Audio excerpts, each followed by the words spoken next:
Here we see the HK thrust performed using a Queen of the Hill and an extra band.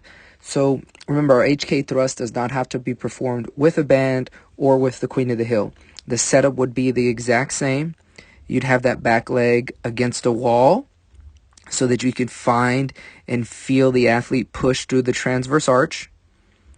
Or level 2 would be more of having them, like you see with this young lady, where she has it on a box or a bucket or any of those things. We want them to start against the wall so that they drive into the wall to initiate what would be happening with their rear leg when they're in their pitching motion. So this can be just a specific stride leg drill if stride isn't working well that day. As a strengthening exercise and a sequence exercise and a feel exercise, we would do both legs, because if we accelerate correctly, both have to feel those things. So with our athlete, whether they're on the queen or whether their foot is on the box, we want the arch against the wall. The heel should be about a ½ inch removed from it.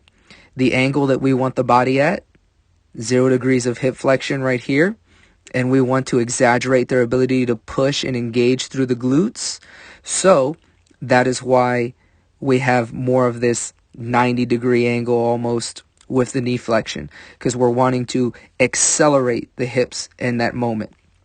So what we have happening at the foot in front is we're still going to be on the arch. We're putting pressure into the arch. Our first movements are going to be push, pull, drive. And so as we watch her work through this system, you see the push off the back foot. That's why you see the heel move backwards, because she's pushing. Instantaneously, she's pulling. You see the pull from the front and finishing through the hips.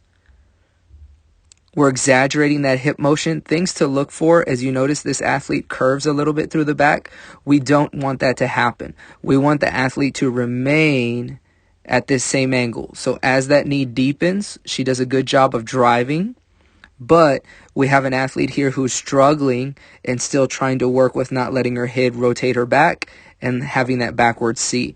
So if this is happening, a progressionary drill would be we'd remove her from this, go to our kneeling hip drives so that we can focus on the hips driving with good stack and remaining in good stack regardless of the angle we're at.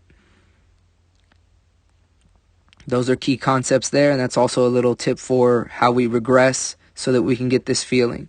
We would go and add this to a drill where we immediately pitch, because we'd want the athlete to create these feelings when they're pitching. Back foot pushes, front foot pulls, hips drive, and they're exploding off the rubber.